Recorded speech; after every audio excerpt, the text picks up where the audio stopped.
The talking, nagging, lucha watching, puro viewing, indie supporting, drinking, cursing, son of a gun of a podcast. Join former pro wrestler and promoter Dave Dynasty and co-host Ike Isaacs as they talk wrestling and interview those within the business, bringing positivity back to pro wrestling.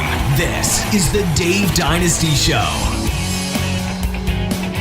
And welcome to the Dave Dynasty Show. I am your host, Dave Dynasty.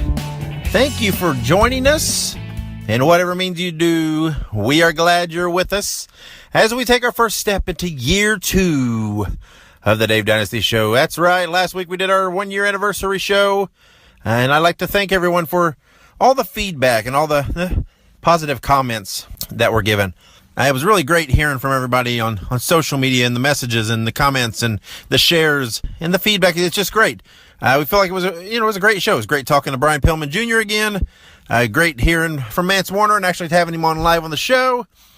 So all in all, we chalk it up as a success on closing out the first year.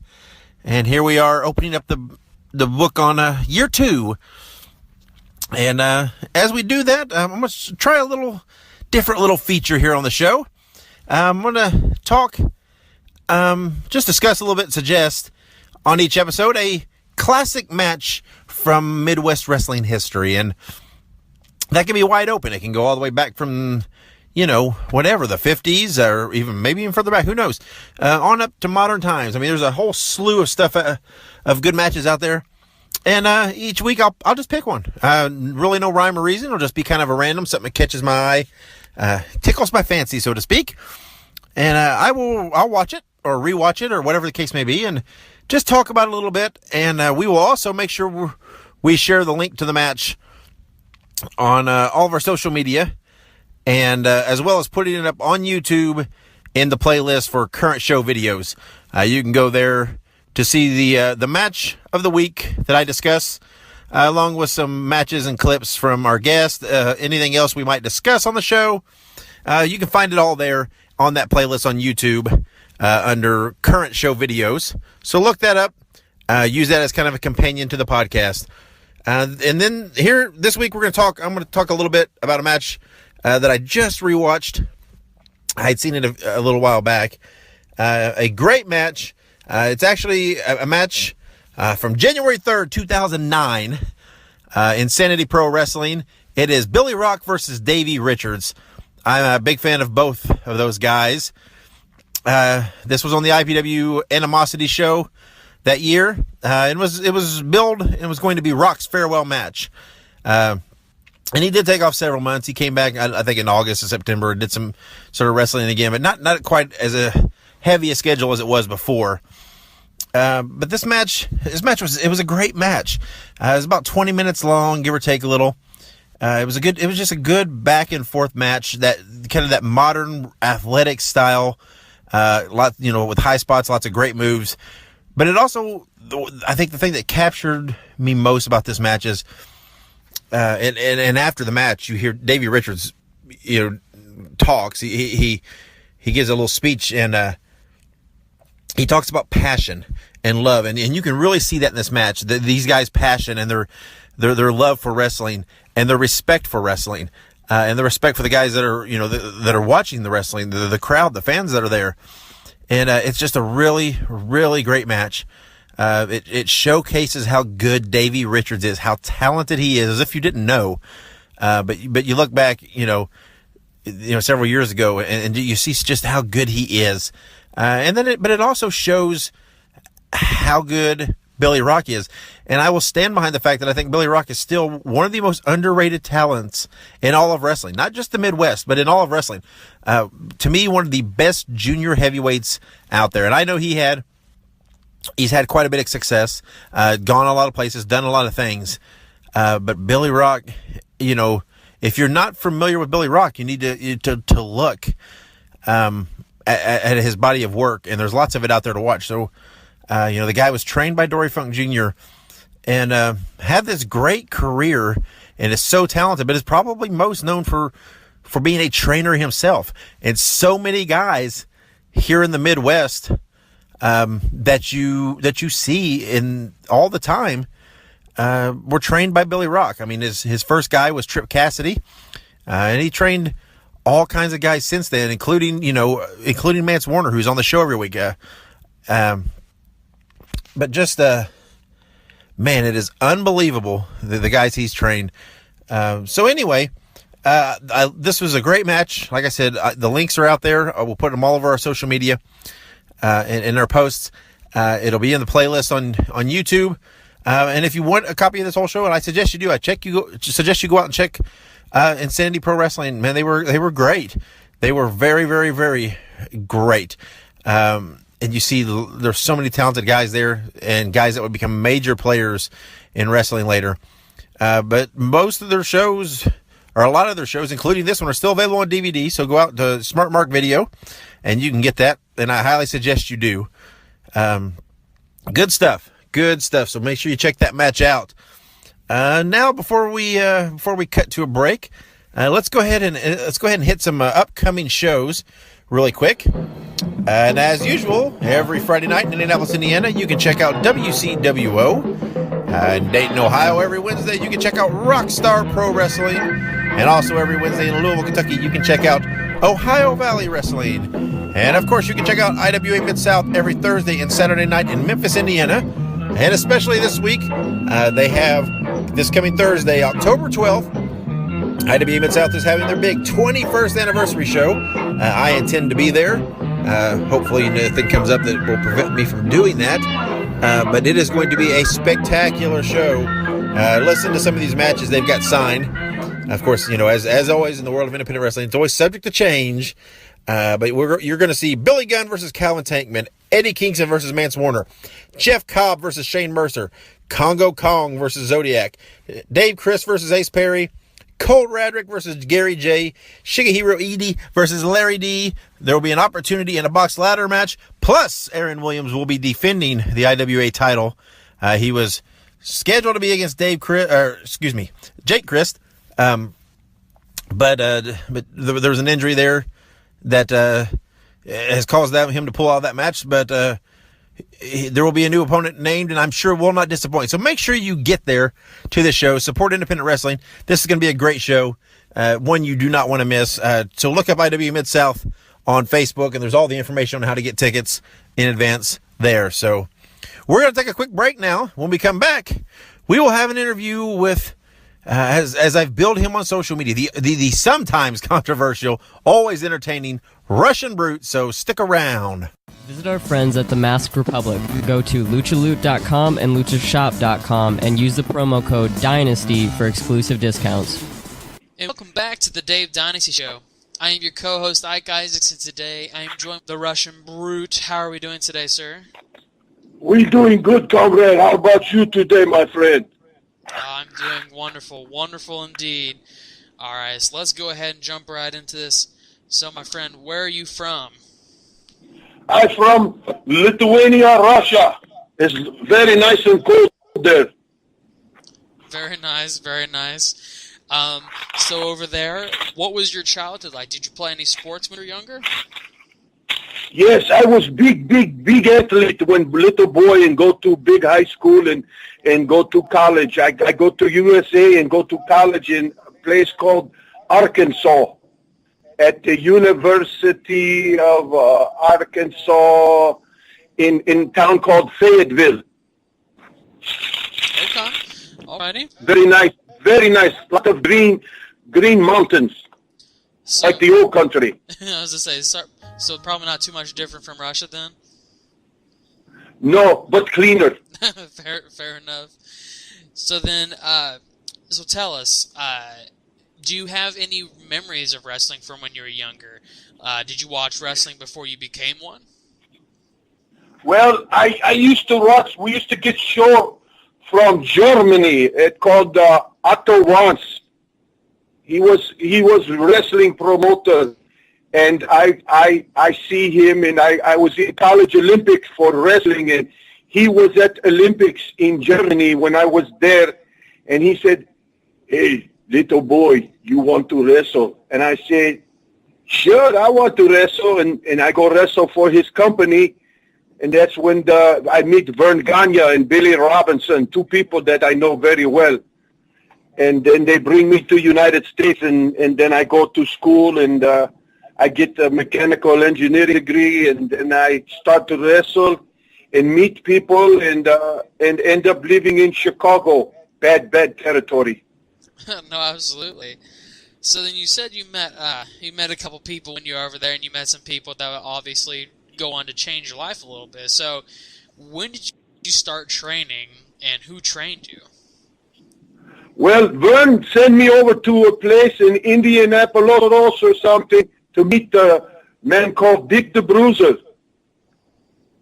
And he introduced me to Dick the Bruiser at the International Amphitheater in Chicago. And Bruiser said, I take this little boy. Well, he's not little, he's big. I take him and I teach him wrestling. And so they bring me to Dr. Jed Graham in Ohio, please. And they teach me how to wrestle. And then it didn't take too long. Within 2 weeks, I was wrestling on TV. So that worked out good. And then I beat Dick the Bruiser up a lot. Him and a couple of moose guy. And then he introduced me to a lot of people, and I started wrestling there in Indianapolis, and I do the TV out there. I go to TV station, then I go do shows, and then a man called Babaloo in Chicago, he introduced me to Babaloo, and then Babaloo say, oh, I like this guy. He's great. He's a big guy. So then I just start working, and things going very well, very, very well, and a couple of years go by. Bruiser say, I'm going to send you over to New York with Mario Savotti, Angelo Savotti's father. So I go out there and I work, I do matches, and I meet lots of guys. Blackjack Lanza, Ricky Steamboat. I meet Nikolai Volkov, who became my tag team partner, which was very good because we were both Russian. And I meet all the big superstars, and me and Nikolai beat them all up. I would imagine. As you guys are both pretty big dudes, so I imagine that was quite a bit of fun for you. Oh, it was fun for me, Nikolai and me. We when we go on the road, we bring our own frying pan, and we go fishing, and we catch fish and cook our dinner, and everybody laughing. They think it was funny. But we say, you go ahead and you pay your money on that crummy food. We're going to make our own food. So we have big military tent. I bring military tent, and we bring our stuff, and we cook it, and we eat it, and then now everybody want to hang with us. So we tell them, get out of here. You get the hot punch. Fair enough. So let's rewind just a little bit. So, we're talking about, you've, just from that little snippet there, you've had some pretty large successes in your career. But earlier on, when you were getting trained, obviously it's a lot different today. A lot of people know, the so-called curtain's kind of been lifted, but back then the curtain wasn't lifted. So how much was kayfabe taught to you, and did they instill a fear in you about breaking that secret? Well, there'd be lots of problem with me in the ring because I don't understand the American way of wrestling. So when a Russian brute gets in the ring, he kick your butt. And a lot of people don't understand that. And that's when I meet Ox Baker. Ox Baker, he say, forget about the American way of wrestling. You wrestle like Russian. And Nikolai tell me same thing. He said, don't you listen to the American people because they don't know how to wrestle. And from the entertainment aspect, I learned how to, get the people's emotions. That's about it. You get them all mad at you, and they throw stuff at you, and they attack you. And, they do all these things to me. But then if you get into my space, I call it my airspace, I'm going to give you the hot punch. And I've knocked out a few fans because they crazy. They say, oh, you beat up my guy, he's a good guy. They all cry like baby. So I beat the guy up worse the next time I wrestle him. So I am what you see is what you get with Russian Brute. He make a lot of enemies in the wrestling world because people, they went, oh, you hit me too hard. I said, this is wrestling. I'm an Olympic wrestler. I'm not the American wrestler where you're going to run around and you're going to make me chase you and you're going to play games. And I don't, everything was real with Russian Brute. I think that's why Vern Gagne really liked me a lot, because I was very, very firm in the ring. If you see my matches, you see, like, you go, oh my goodness, Russian Brute did that. A lot of people, you know, like my good friend Bruiser Brody, one of my best friends was Bruiser Brody, and a guy called Bobby Van, the bounty hunter. He was the one, he had girlfriend, Starfire, Judy Starfire. I trained with Judy Starfire and Bobby Van Troba. Bobby Van, he say, okay, you can't do that, Russian Brute, you could do that. He tell me how to do things in the ring, and my agent, Betty Holm in Kansas City, he paid for Bobby Van to teach me how to do wrestling in American, but not the American styles, because I don't like the way they do the American style, because I don't know, it doesn't feel good to me. But when you do Greco-Roman wrestling like me, and you do what's real, the Russian Brute is all in for that. No, absolutely. So let me ask you this. So everyone knows you as the Brute, but let me ask you this. Did you ever work under any other names, or were you always the Russian Brute? Well, I start out, after I do Bobby Van training, Bruiser sent me to World Class Championship Wrestling in Dallas, Texas. And I meet my friend, what was his name? He was big wrestler, the Super Destroyer. They're both brothers. And he and Skandar Ekbar was manager, and the Irwin brothers, Scott and the other one. They say Russian, one brother gets hurt, and he said, Russian, you want to do Super Destroyer? I says, yeah, I could do it if you tell me how to do it. And because the other one had injury, and they was in big fights with the Von Erichs. So they put a Halloween thing on my head or something, and I was Super Destroyer for a while. And I learned a lot, because that is when I met Bruiser Brody and Black Jack Lanza, real big guy. He bigger than me, Black Jack Lanza. And Lanza said, you going to get a ring tonight with me? I said, oh, no, you too big for me. He said, yes, you're going to learn how to wrestle tonight. And I said, oh, okay. So I go in there, and I chop him, and he spun me around, and he said, this is a real chop. He hit me with his hand, and I had the handprint for 3 days on my chest. So I said, this is very funny stuff. And he said to me, he pulled me on side. He goes, yeah, I know Bruiser, I know Vern Gagne, yeah. And then I say, okay. He goes, you wrestle good. That's the way you wrestle. I said, I got two sons, Betty and Kendall, and you'll meet them in the road someday. And then I said, okay. And I just go back, and Bruiser Brody was what they call a booking agent at time. And he said, I'm going to put you on all shows. And so I make friends with Brody, and Brody and me, we go have matches together, and then he said, you're very good. You good. You don't do none of that stupid, silly stuff in ring, and you very believable. I said, well, that's how I wrestle. He goes, well, you keep doing that, you're going to go somewhere. And then I just keep going, and then I start meeting people, and I meet Bob Geigel and Pat O'Connor and a guy in Houston, Texas, Paul Bosch. And so then they start putting me on matches, and I meet guy in California too, Red Bastien, and so they introduce me to people, and I go try to travel all over the country and the world, and Steve Ricard in New Zealand, and go back to see my friend Otto once, because he get me started, and I do shows for him, and I just keep going. And then Dick the Bruiser said, I want you to be with me for a long time. So I was Bruiser for 5 years, and Jerry Graham Jr., and I learned a lot from Jerry Graham. He's very, very intellectual man, probably one of the smartest Americans that I've ever met in my life. And I meet this little guy, Don Ken, he barks like a dog. He's pretty funny. So, and I learn, and I meet guys. I met a good guy like El Bracero, but I could never catch him in the ring.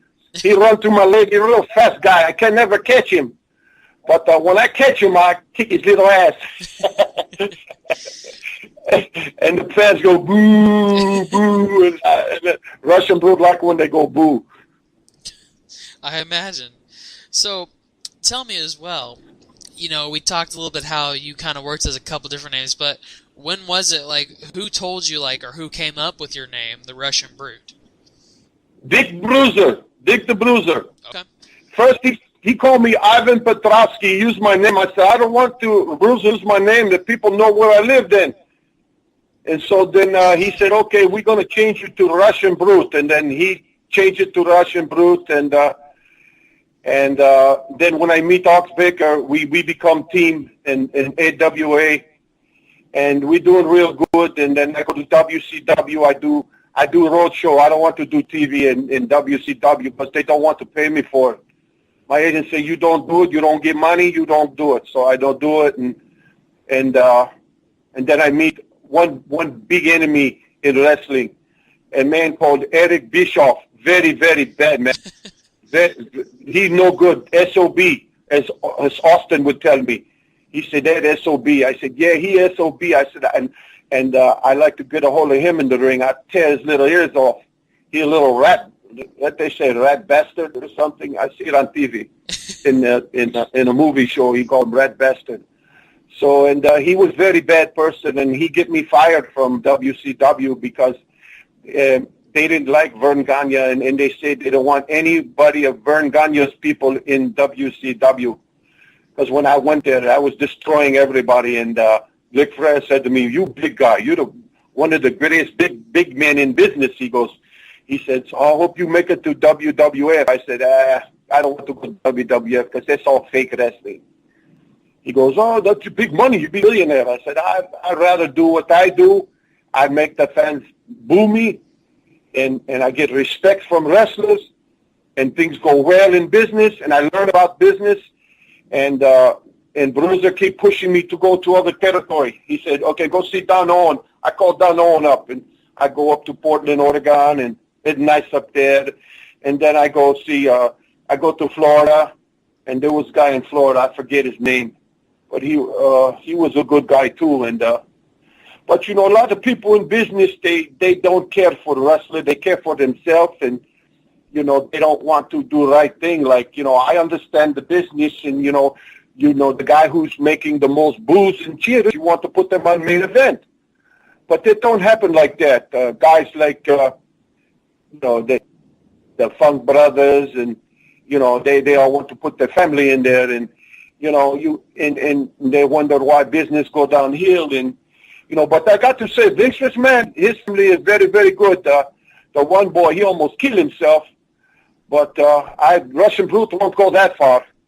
I mean, you can give me millions and millions of rubles. I will not do it because, like right now, I got bad leg problem, from breaking leg 5 times in wrestling, and and now it's problem. I get arthritis, and things happen. They get infected all the time, and I got problem like Kamala, my good friend Kamala had problem where they cut his leg off, both leg. Russian Brute have that problem now, so they want to what they say, cut the leg off. Yeah, they want to cut the leg off because there's poison in there from all the plates and rods and pins and screws, and they get infected, and if you don't catch it, it goes through your whole leg, and then your leg die on you. So they want to cut off leg. But I go to UCLA in 4 months, and they're going to look at my leg, and they're going to try to save leg. Certainly. So, absolutely. Doesn't sound fun. You said you've broken your legs multiple times in the ring? Oh, yeah, yeah. I broke leg once with local boy, Beach Boy Johnny Stewart, in match. Jump off top rope and land on concrete floor, break leg. And from that problem, that's when I didn't know I had poison in my leg. And then they want to fix leg, and well, we see what's going to happen. you kind of had those injuries kind of piling up there. So when was it that you actually retired from in-ring competition? And then you would mention, obviously, hurting your leg a couple times, and then did that contribute to that?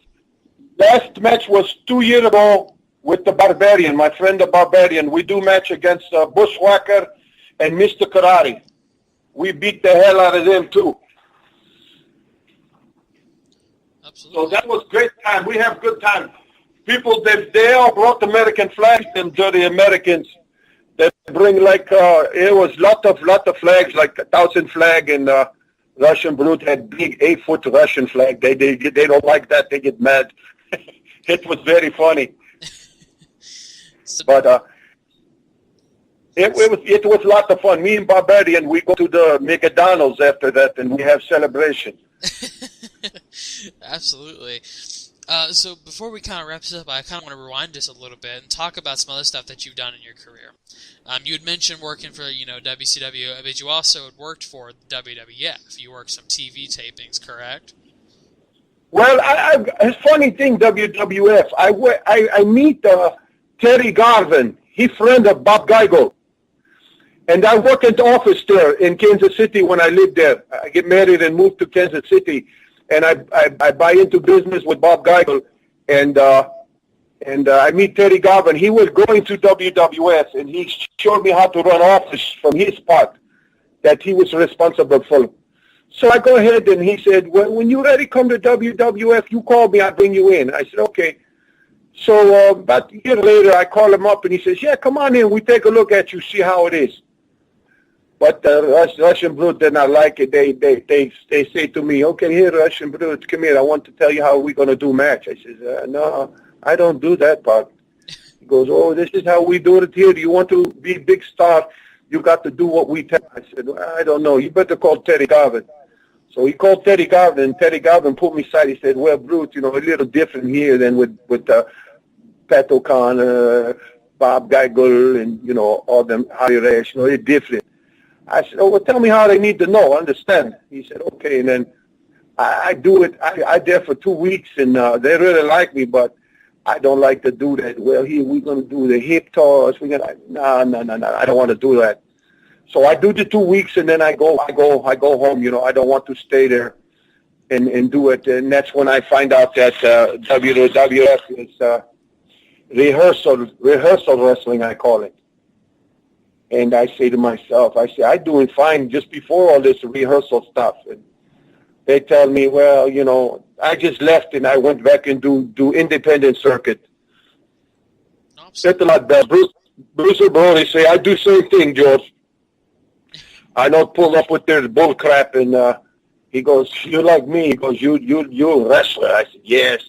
I learned from you in Dallas, Texas. And he goes, yeah, well, you're a smart kid. A lot of guys, they sell their mother's soul to get into WWF. I said, listen, I'd rather be poor than go up there and do all that stupid stuff. And, that's when you make a mistake. I watch guys make mistakes all the time because, they want to do 100 things in the ring, and the fans don't know what the hell going on anyway. And, so I don't do that. And I go home, and the agent called me from WWE. Bruce, what happened? You go home. I said, I don't want to do that. Talk to my agent. So my agent tell him. So, that would be the end of that. And plus, I didn't get along with the guy, the Undertaker guy. Really? Because he was asshole. And when he was here in Chicago, he used to come to Chicago to do shows in Chicago. And I live by the airport 5 minutes away, so I pick him up and let him stay at my house. I give him money, I feed him, drive him to show and back, and he never said thank you. Then when I did meet him down the road, I said, hey, introduce me to the big boss. He goes, who are you? for years, I know this guy, and now he don't, who are you? I said, are you serious? You playing game on me? He goes, who are you? I said, you know what, you're an asshole like everybody else, so. And then, I just, I don't make no friend in wrestling other than guys that I know, like Geigo, Bruiser, Ox, Brody, Paul Bosch, Ivan Putski, all these guys that were good to me.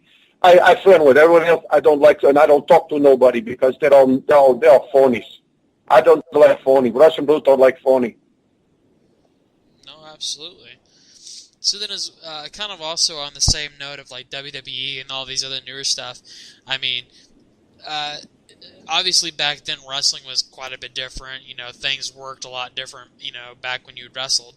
So, what are your opinions of this newer style of wrestling? I mean, you talk about wrestling for the WWF, WCW.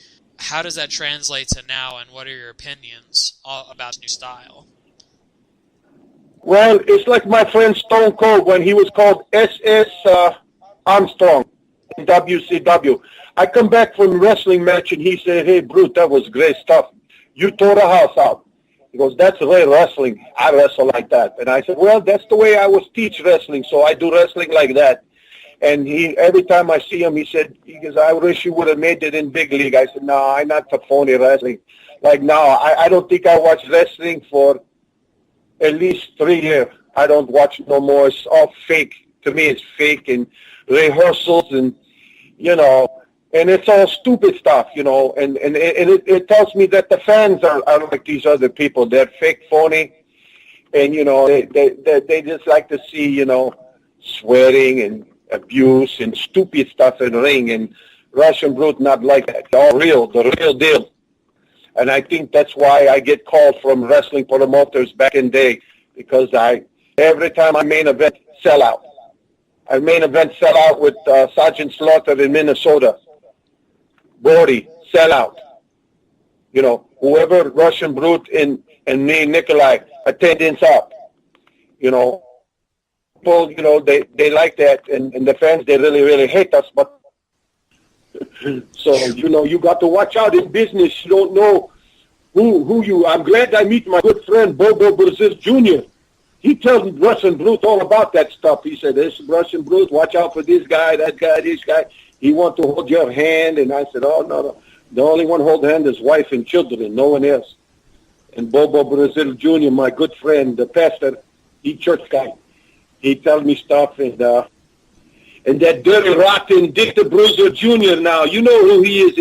He big shot in your eye. I get my hands on him. I'm going to hot punch him. And my good friend, Oxbaker Jr., who I've been teaching how to wrestle and do things good, we're going to get these guys. As soon as I get my legs straightened out, we're going to come back into Indiana, and we're going to take care of them dirty rat Bruiser Jr.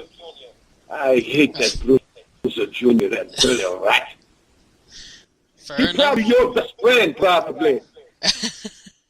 Well, yeah, you're not for the Russian, bros. I know all you Hoosier people stick together. So we have had him on the show, so I have talked to him for.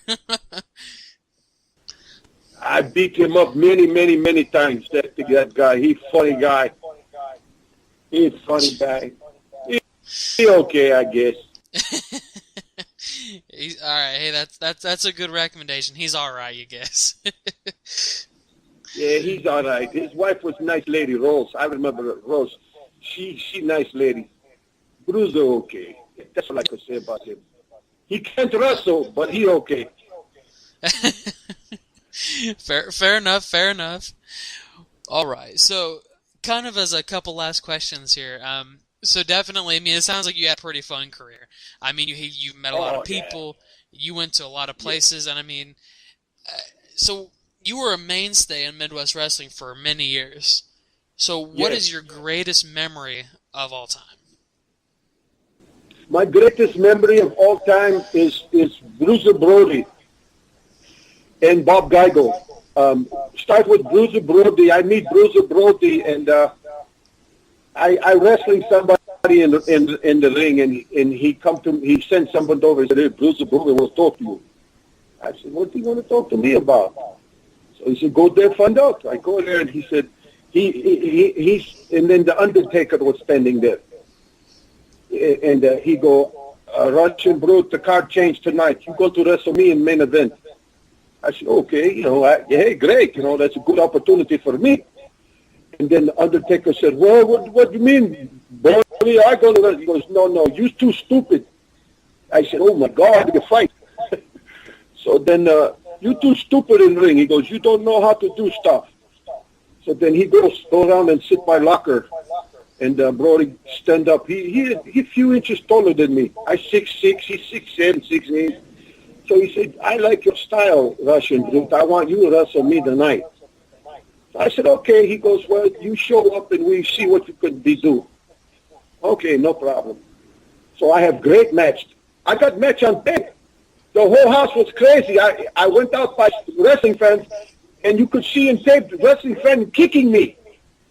I was like holding my hand on my face. The fans were kicking and punching me. And Bruiser picked me up, and he threw me in the ring and goes, are you okay? I said, yeah, okay. I said, what the hell was that all about? He goes, they don't like you, Bruce. We come back here again for another rematch. So we set up rematch, and then it was sellout. It was fantastic. And then my other one was Bob Geigo. Bob Geigo, when I first moved to Kansas City, I had no job. And Bob Geigo he meet me, he say, oh, here, Bruce, you want a job? I said, yeah, what Bruce do? You be security guard at the dog track. So I said, okay. So I run school. He said, you good wrestler. I want you to help me run school. Then he paid me. And then there was wrestler Atom Bomb. He was in our class before he became Atom Bomb. He would hit everybody hard and hurt everybody. So I go into the ring and I show him, this is how you going to do it. I beat his little ass and I kicked him out of the gym and I tell him, don't ever come back here again, because we was training him. He think he know business better than everybody. And lots of guys clap when he walked out the door because he was hurting people. But the Russian boot came in and kick his little booty. Sent him out the door. Don't come back, I tell him. So that another enemy. Two enemies. So when Bob Geigo, he said, I'm proud of you. Don't take no shit from nobody. I said, no, this is what you teach me. He goes, you learn well. And Pat O'Connor standing in corner watching, he come to me, he goes, that was good, Brute. He goes, you next time stretch guy. I don't know what stretch means. He goes, you shoot on guys. I don't know what shoot means. You mean with gun? Well, no, not that. So then he and Bob Geigo get me in the ring and they showed me how to stretch guy and how to shoot on guy. I said, oh, I like this guy. So then that's when I learned about stretching a guy and how to shoot on a guy. And I've had to do it a couple of times in the ring. Vern told me, I complained to Greg Gagne. I said, this guy, he really, really hurt me hard. And he goes, well, you brute, you know how to stretch guy and shoot on guy. I said, how do you know that? He goes, well, because Pat O'Connor's father and I in office with father when the phone call come in. So see, they had a guy, and he said, Brute, you do the right thing. I said, I stretch guys a lot of times. He goes, I shoot on them a lot of times because sport, it is like Greco-Roman, he said. If they, like, I know about Greco-Roman because I get red card all the time. Because I pound guy into the ground, and he goes, it's the same thing in wrestling. You know, if he hit you too hard or he hurt you, you stretch him and shoot on him. I said, okay, that's very good. So all through my career, I do that, and I get a lot of respect from people, especially the old-time guys, you know, Kamala, Blackjack Lanza, you know, these guys that from old school. And they tell me, we like you, Russian Brute. You're fun. You're funny. So, you know, them are great times that I remembered, and I remember I accidentally break leg of wrestler Frankie DeFalco from Milwaukee. I wrestled in ring, and I went to do my finishing hold. You can see in my tapes, I hit the rope and I do a somersault and I spin back and I do the hard punch thing. Frankie DeFalco had his legs together, had them spread out, and when I went to do my move, I step on leg and break leg. He cried for 2 years to me, oh, Russian Brute, you break my leg. Oh, it's in and out my leg. I said, oh, take it easy, Frankie. I break other leg. And locally, I like Merle Ramsey. Is that a guy you know? A guy named Merle Ramsey. Doesn't ring a bell. Indiana, Merle Ramsey. He do crazy matches like Mick Foley. Oh, okay. He do hardcore match. He's friend of Ox Baker Jr. Ox Baker Jr. my good friend. I teach Ox Baker how to wrestle the right way, but he's slow learner. But he's gonna get there. And, you know, my friend Bobo Brazil Jr., good friend, And Timmy Bruiser Jr., friend. But you know, he got big ego. Too bad his wrestling wasn't as big as his ego. But, you know, you're good people. You got good people. Dr. Jerry Graham Jr., I talk to him all the time on phone. He's a great guy, and, you know, and the only major disappointment I had was with the guy in Chicago, Sam DeCero. He's a rotten individual. He cheat me out of money, and when I go look for him, he hide out on me. So I look for him when I'm in Chicago, but he no show up, as he know Brush and Blue going to get the money from me. He hear about this stuff from Love Story. And other than that, things have gone well. As soon as I get legs, I go to UCLA soon. The doctor going to take a look, and they want to cut into thigh bone and suck out some bone, put it in and inject into ankle, and they're going to take the rod out, the pins, the plates. They're going to take everything out, and they're going to do an operation, and they're going to see if that would fix problem. If it fixed problem, Russian would be in ring immediately. But if not, then we're probably going to have to get amputation, and Russian Brute is not looking forward to that part of wrestling career. But I write book now, so I'm getting ready to get book looked at, and book is called Beneath My Emotions, The Power of an Illusion. I learned the word, the power of illusion, is from wrestling, because wrestling is like an illusion. You have to create illusion in order for people to respond to what you're doing in the ring, because sometimes they're too stupid to understand. and you know, you have to sometimes lead people's hand. Okay, here's what's going to happen now. Here's what's going to happen now. Here's what just happened. You know, because the American people are a lot of, they're not too smart in regards to wrestling. And when I watch TV, I got to turn it off. It's terrible here. I thought Russia was bad. They're worse than Russia.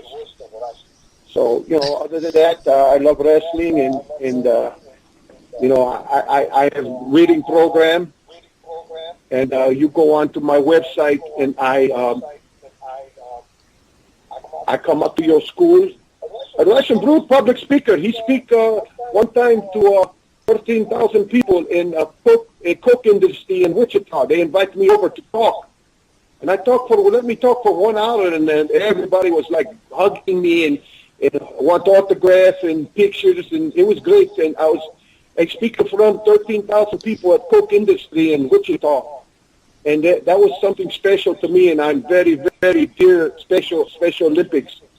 Russian Blues big time in Special Olympic, and he has friend. He put on all pictures, Jeff pictures, and he's like my sponsor kid, and he's pretty funny. When I meet him, I go to soccer game, and he goes, "Hello, Russian Blues." You know, I say, "Oh, you're Russian?" He goes, "No, that's the way I talk," and I didn't know anything about how Special Olympic people are.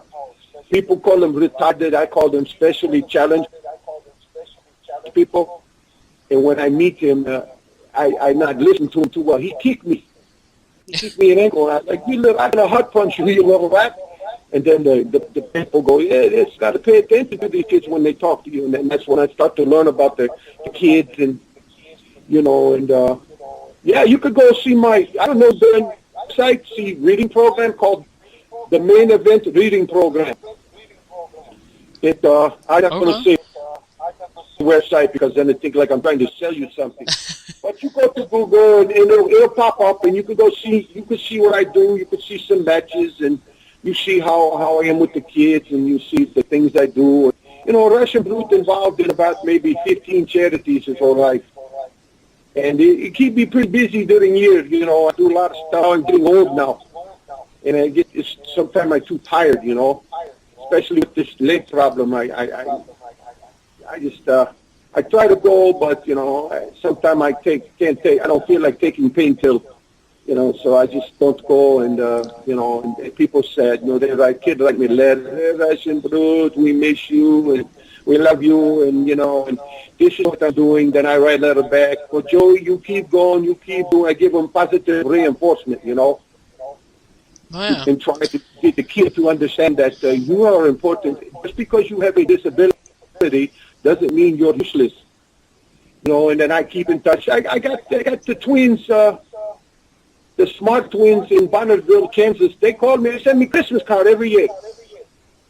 So Russian Brute, when he go to Kansas City, he drive up there and he drive up the window and he goes, "I'd like to get a hamburger," and they go, "Russian Brute," and then everybody, because it was place where all Special Olympians in the McDonald's, all Special Olympian kids, and then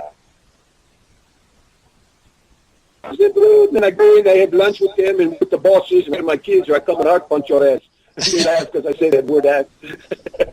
So and then, you know, I come up by surprise. I send letter back and postcards and, hey, I'm in Hawaii, aloha, Russian Brute. You know, they like all that attention.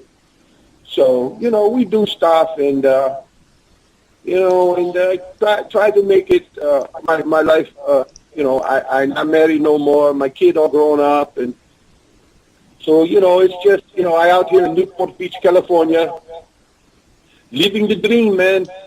Absolutely. But don't you Newport Beach, I'll hot punch you.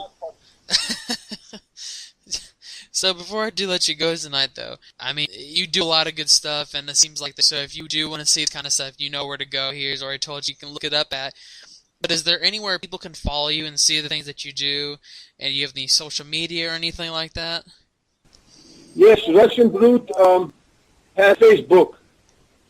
It's all that Facebook stuff is when you go to type in George Petrovsky, Petraski, first name George, Yugi in Lithuanian, Russian, George Petrovsky.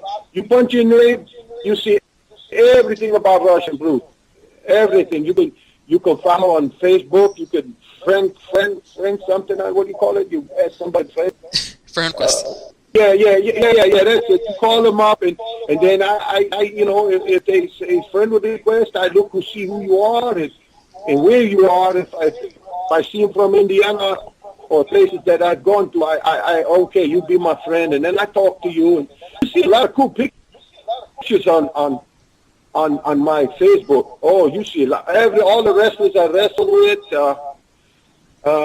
YouTube, my last match with the Barbarian and Bushwhacker Luke. That is on the Facebook too. You could see a lot of stuff, man, on YouTube. There's a couple of matches for that stuff. So, you know, and Russian Brute have DVD. If I like you as friend, I mail you DVD. You see all the matches. I got the last match with Bruiser Brody before he died. Got last match with Dick the Bruiser before he died. Well, I got lots of matches. I got some cool, funny matches. Me, Nikolai, and I'm trying to get Ox Baker Jr. right now. I tried. You know who Ox Baker Jr. is? I've definitely heard the name. I don't think I've ever seen him in ring, though. Yeah, I tried to get him to with my friend Jeff Jarrett. Tried to get him there, but I told Ox Baker Jr., you got to get in shape, man. Stop eating hot dogs. Get into shape. Then I give Jeff a call, and then you could go up there. That's not far drive from he in Tennessee. Hendersonville. He live in Hendersonville. What's that? Tennessee. And he do favor for me. So I go up there a couple of times. Put Jerry Lawler, and I got a great match with Jerry Lawler. The house was, they averaged 2,000 attendance, and then when I there, they get 9,000. Me and Lawler, the main event. So I could draw, but people, they don't care. They just want the money, and you know, they don't care about wrestlers, and that's why I stopped doing a lot of shows, because the promoters cheat the guys, the boys. We call them the boys. They the boys, and you know, they don't care about nothing, but just what's the money going into their pockets. And Russian Brute don't want to be part of that. I old school. I mean, if I tell Pat O'Connor that, he go over there and stretch a few guys.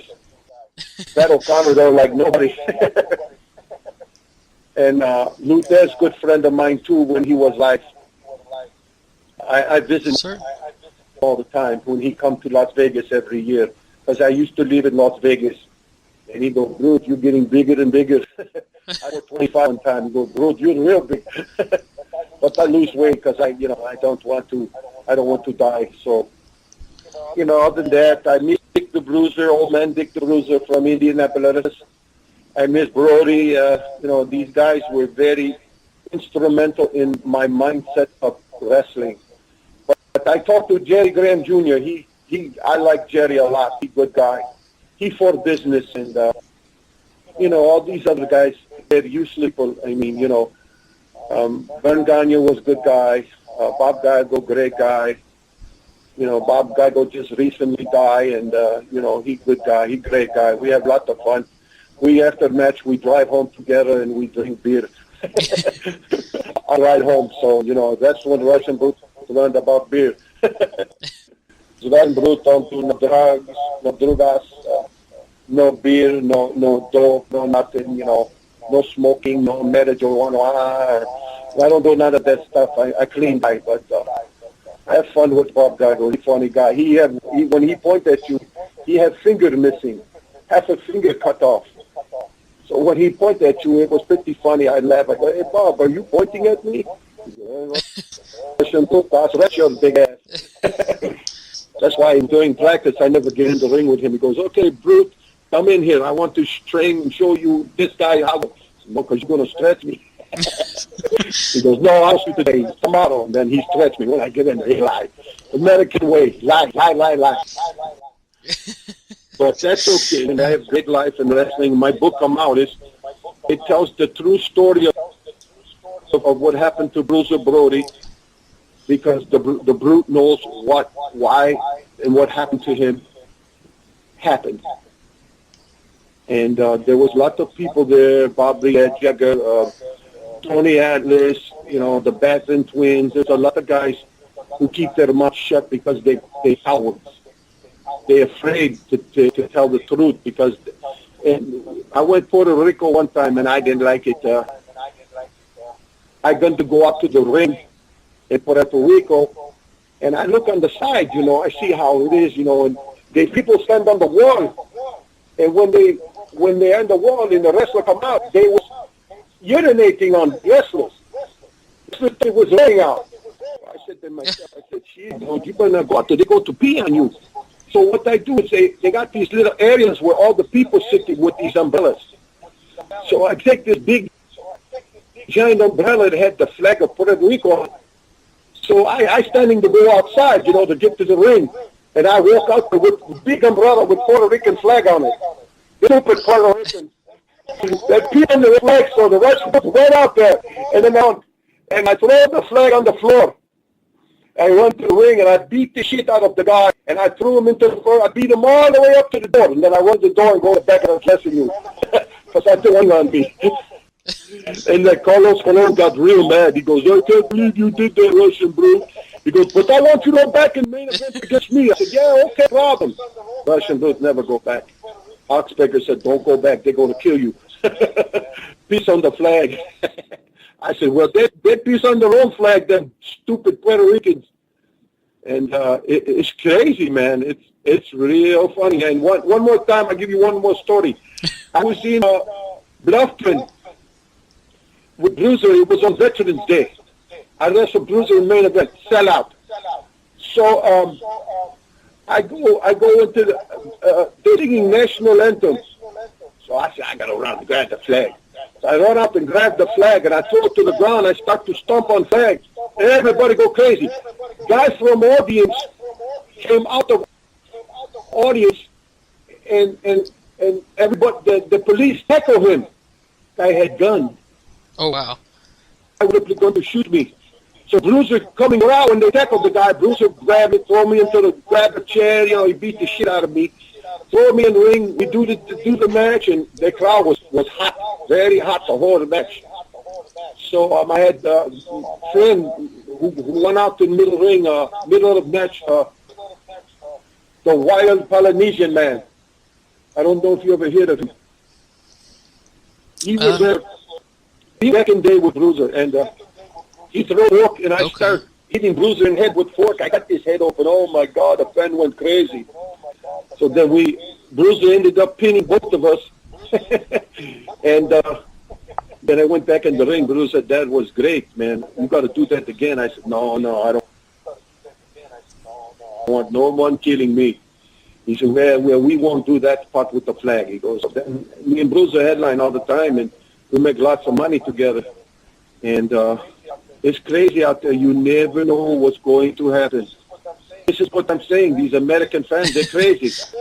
Hey, you go to Japan, the fans don't say nothing. They just sit there like idiots. I'm like, what the heck's the matter with these people? I don't go back to Japan. 2 tours, I don't go back no more. It's like it's boring there. You know, they parade you around all the Japan. You go to restaurants. And the Russian Blues want to succeed, and he don't want to go out and do all their stupid shit and all that, you know, radio. And you go to the school, the kids, they don't know nothing. You know, they all speak a Japan. So, you know, but, you know, America, it's different. You know, the kids, they love the Russian Blues. They love the Russian Blues more than they like the other wrestler. And the promoter gets mad about that. I say, well, you know, the wrestler got to do his job, and the people love him. You know, if you don't do your job, they're not going to like you. And even Blackjack Mulligan, Blackjack Lanza tell me, he goes, Ruth, you got to be babyface. I'm like, babyface? I'm not no baby. He goes, no, you don't understand. Get Kendall over here. Kendall, tell Russian Blues friend. He goes, George, you got to be good guy, not that guy. I saw, that's it. The cameraman would destroy me, take my visa back, and I'd be a good guy. So I tried it one time, and it worked pretty good, though. It worked pretty good. But then when I went back to AWA, Vern said, you're not a good guy here, you bad guy. So I understand very well. And, you know, I enjoy wrestling. Wrestling was fun for me. I make good living, meet a lot of good people, meet popes, kings, princesses, you know, mayors, governors, congressmen, senators. You know, I meet all people, and you know, it's interesting. You know, and I was about 40 years ago. I was out in town in Indiana, answering phone for a lady who's running for senator's office. They have me answer phones. Call people up, say hello. This people hang up on me. They think it was Joe. Say, well, we got a celebrity here. He's going to ask you, talk to you about me running for senator office. And so I talk to people. I spend like 6 hours on phone. I'm like, boy, I'd like to get paid for this. And she said, we're going to take you out to eat. They take me to the restaurant and eat. And it was town near South Bend, next town over by South Bend. I don't remember. Lady's name was Shelly something. But I do good, and, because I was in union job. Union say you need to go up there and help people out. You know, when union tell you do something, you do something or you don't get job no more, you know? Okay. So, Run do go along with program a lot, but you don't do that shit WWF, WWE shit. It's stupid. They ruin wrestling. And I know the guy who married the daughter. They didn't like him in Dallas. They make him sit. He come to show, and they never give him beans because he's an asshole. I was like, oh, okay. Russian don't know what that means. So, and then it's amazing how these type of people are all in this business. I go to I see a lot of people. The people call and I tell them, you want to come out to your show? You send me half of my money up front, plane ticket, hotel confirmation, used car confirmation, and I'll be there tomorrow. Send? I know come. Don't call me like 2 days before and say, we short money. Can you charge car and we pay you? Yeah, click. That's it for me. Click. My agent, he's African American guy. Barry Holmes in Kansas City. He tell me, don't take no shit from nobody, Russian. You got a problem, call me. I straighten them out. And he straightened them out. He's a good guy. He helped me out. He got me sorted. So, everything look good. So he helping me with book now.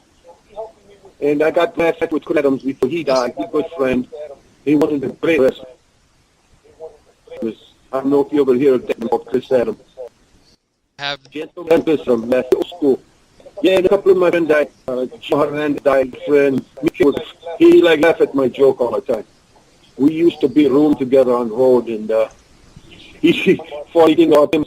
He used to wake up in the morning, and he'd go, "I see you later, bro." I said, "Oh, where you going?" He'd go, "No, I go home. The show tonight." He'd go, "Well, I don't feel like wrestling. I got done playing. Go, get done playing and go home." I was like, then Pro go, "What happened to Daddy?" I said, "You got on playing and go home." He goes, "Oh, no, not it's because it was a lot of time me and him, but he punched me, break jaw one time. He hit me with punch called tornado punch or something. He hit me and I see stars. I said, "What's going on here?" And I fall down in 1, 2, 3, and I said, "Hey, what's going on? I don't see stars." And I get back into the ring. I can't open box. Go, that's all. He break jaw. When I go back to Dallas later, he go, "I saw Russian Blue. He get on his knees. Don't hurt me. Don't hurt me." He plays one house on lake. They got big house on lake, and with the big tall one. What was his name? Dave. He go, "Russian Blue." I said, "Yeah, okay, what a best." I go, "Okay."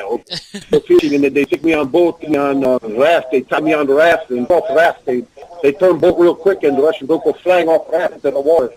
And they thought that was funny. And lots of fun times with them guys. Dusek, my friend, he was good after Brody went back to Japan. And it was a lot of stories in my book, a lot of fun stories. And it was every day had lost part of his foot until he take boot off and open. I was like, "Hey, what's happened to your foot, man?" I goes, "Well, I playing around on a motorcycle and my foot got cut off and all this. It got all messed up. They cut off foot and sort of like what Bruto do now. They got problem if it don't work, they got to cut off. I tell Kamala that story and he goes, "Oh, Bruce, and you got diabetes too?" I said, "Yes, I got diabetes too." And he like, "Oh, Bruce," and he told me how it happened to him. And I was like, "Oh, I called, tell God, please don't let that happen to me." If it happens, it happens. If not, I try to do the best I can, help people out, be a good citizen, and I become American citizen. Our speaker helped me become American citizen. So I try to do the right thing because I owe people because they took it upon themselves to help me and be a better person every day and believe in God and do the right thing and have fun and help people if I could. And other than that, I have no complaints about anything. That's good then. And I appreciate you for calling me up, asking me to tell my story. And I like to thank a couple of guys in the business that helped me get this way. Trevor Rodontis, Rob Fuller, Tom Bennett, Kurt Carlson, a couple of guys who when I first began, they helped me in matches to learn the business, help me look good, and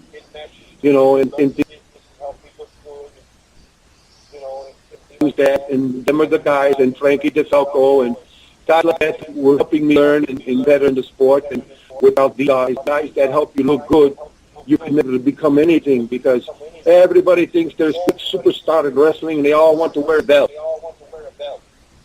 I don't know what the hell that belt shit all about. We only wear belt when he champion with Nikolai. Other than that, I don't wear belt. I don't have to wear a belt. I don't want belt. That don't tell me nothing. When my hand is raised at the end of the match, that tells me I'm good. So that's my story, and I'm sticking to it. That's good. And then, question: do you have? I know you've been talking about in a book. Do you have a projected release their book at all? No, but if you go to my LinkedIn account, you could get the first chapter of the foreword to my book. Very, very interesting. And Absolutely. I'm going to probably put on my Facebook in a couple of months. I'm going to put a chapter a month and let people see. So if they want to see about the book, they can look at Facebook and keep watching. Because it'll be right there. You can't miss it. And it's pretty interesting. A lot of people are going to be mad. I sneak on Hulk Hogan cheating on his wife and all of them guys. All them guys who say, "Oh yeah, I'm a dog." And you didn't pour in that. Do it for nothing like the Russian Brew does. You can do a match for charity without money. Everybody got to get payday. The Russian Brew use own money 99% of time. Come crack open a cold one and let Old Manser tell you a story. King of Big Dog Style, Laird and Light Beer, the King of the Trailer Court, your favorite wrestler of mine, me. This is Warner's Wisdom with Mance Warner. All right, people, here we go. Red light on. Old Messer right here. Another edition of Warner Wisdom right here on the Dave Dynasty Show. So let me get into this. It's going to be short and sweet this week. The King of Big Dog Style, Laird and Light Beer, the Southern Psycho, the master of the pop-up headbutt, Mr. No Knee Pads Needed.